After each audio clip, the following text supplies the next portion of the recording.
திகழ்கின்ற திருத்துவமே ஓ நான் அடியே கடை தேருவன் பாவம் தீர்ந்து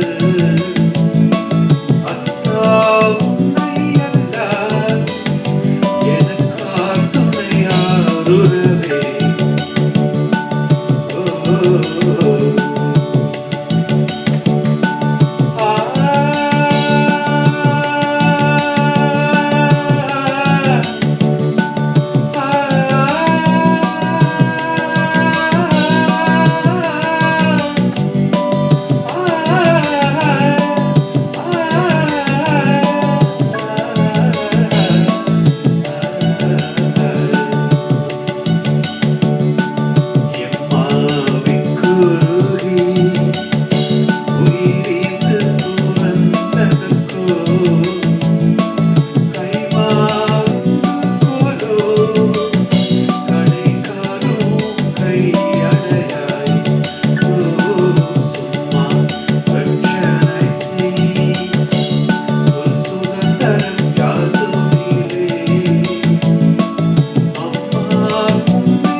Hi, how are you?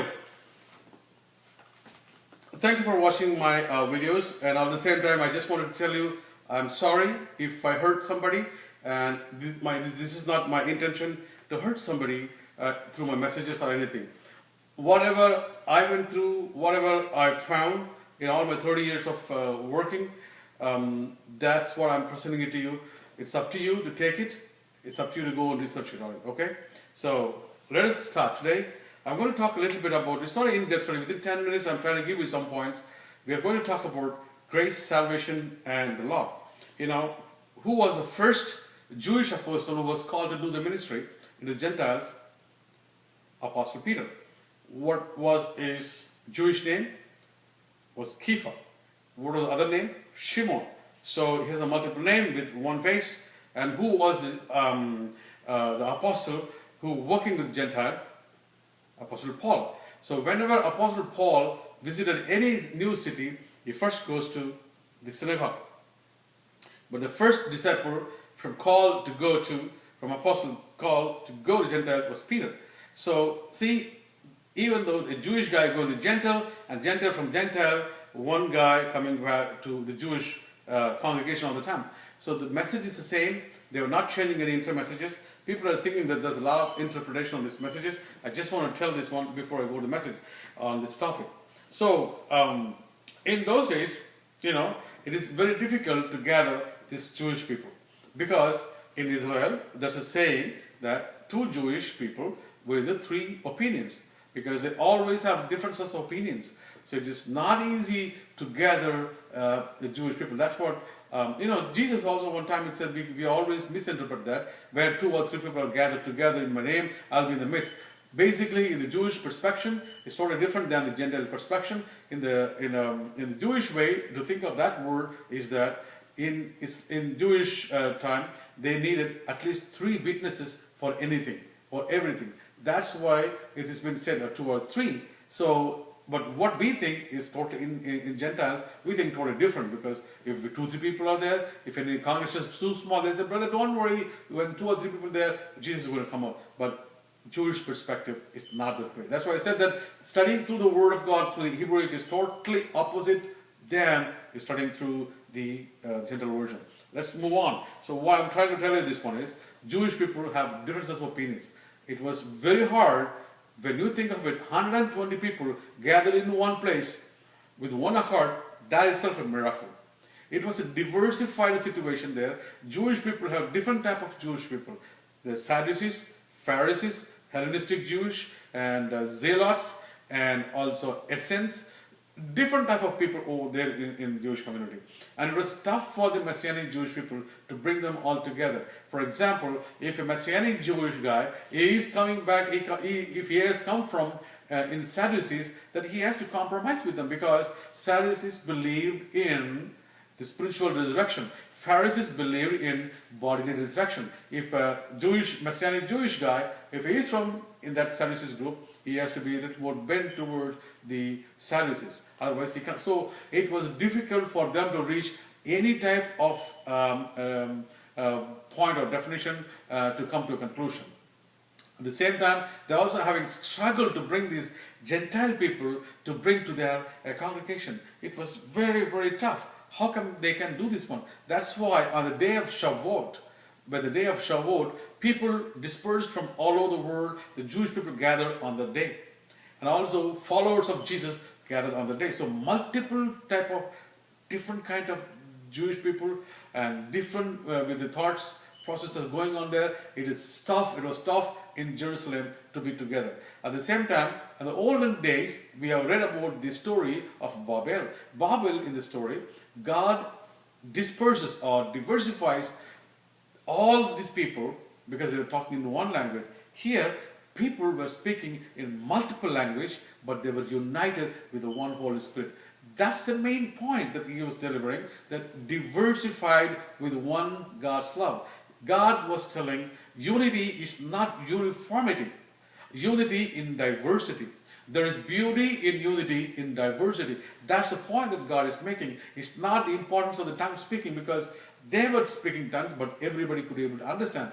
This is not the same thing, same tongues what Paul was speaking in Corinthians. Corinthians, he talks about the different kinds of tongues. If you're speaking a prophetical tongue, it should be interpreted. If you're speaking in a personal prayer or anything, worship, that's absolutely totally different. But when you come to public, when you're going to do tongue speaking, it must be interpreted. That's what Paul was repeatedly telling. There's a different type of things. We'll get to know afterwards. So doctrines were created based on this.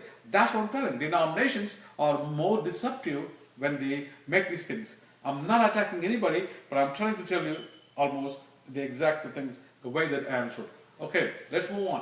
What is the first commandment? First commandment is the love your God with everything, with your full heart. Heart is the main thing that which attaches everything. So if often heart is right, everything is right. If heart is not right, everything is out. So heart, full heart, that you have to love your God. And at the same time, Yeshua came in and he said what he said. He said that love your neighbor or love your other person the way I loved. That's very high level expectation of God. The way God loved us, we are expected to love other people. That's why even in Jesus' group, there was diversified of people. Like there were fishermen, there were tax collectors, there were carpenters, there were tent makers, there were doctors. There are a lot of diversified group of that he had. He was teaching to his disciple that be generous to everybody. The salvation came to the disciple, to the Gentiles. It's not by the Paul's rule or anybody. It came through the God's rule, because he was giving everything to everybody. Everybody should be having everything.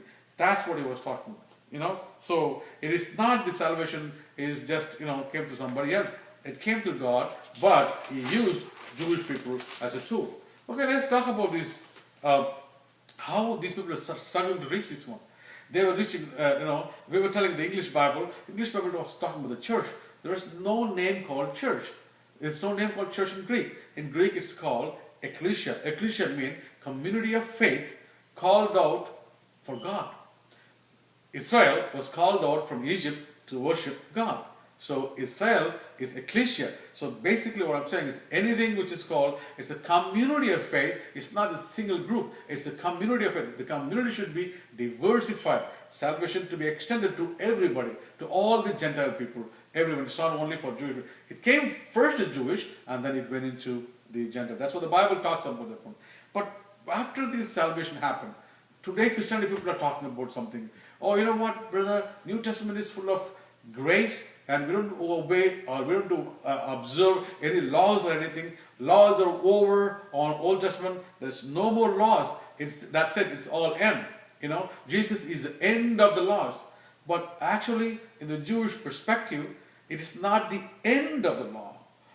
Jesus is the ultimate goal of the law. That's what they interpret in that way. Jesus is not the end of the law. He is the ultimate goal of the law is Jesus Christ. So we interpret totally different. Their perspectives are totally different. That's what I wanted to know. Laws are there in the New Testament and also grace is there in the Old Testament. So we cannot say there's no grace in Old Testament and there's no law in New Testament. I will tell you one thing. At the Garden of Eden, God said that you don't go and eat that fruit. If you go and eat the fruit, then you will be dying. Did Adam die? Did God let him die? No. Isn't it a grace on Adam that he let him go? And also when he left, he skinned him. He made a skin cloth for him and he sent him out. Isn't it a grace on him? So grace started from the Garden of Eden to all the way to the throne. So there is full of grace in the Old Testament. How about the laws in New Testament? Read Apostle chapter 15. They were deciding how to handle this Gentile nation, how to handle the Gentile people. And there was differences of opinion. Some people say that you have to become a Jewish guy, you have to circumcise, then we can take it. Some people said, no, we cannot do that like that. So they were coming to there's something they talk about. Oh, they say that in Apostle 15th chapter, you read it, in that one they say that you should not be eating anything which is offered to the idols, and also you should not be eating any strangled animal or strangled blooded animal. So you should not basically eat anything with the blood. So isn't it a law that they're talking about there? Don't eat with anything blood? Or isn't it a law they're talking about don't worship idol? So New Testament doesn't have a law. But at the same time, isn't it something that can you go and murder somebody? You should not murder, right? Since because it's not told in Apostle chapter 15, do you think that you can go and murder somebody? You cannot. So laws are still being in the New Testament period, and grace is also was there in the Old Testament. So denominations being separated by these things, they're teaching the different things. Sectarian people lived, but Jesus was a non-sectarian. He had everybody under him. He had everybody under his control. That's what he taught to his disciples. That's what they established. And the modern day denominations, if you go the high, most popular religious groups, they'll be having either only white people or only black people church or only, mixed people. This is all a lot of sectarians, a lot of denominations being like this. That's why I said that denominations are getting deceptive, but the first century Messianic Jewish people are not that way. So I just wanted to make sure that you got this point. I'll come back with you with a different point next time. Until then, be safe. Signing off. Bye.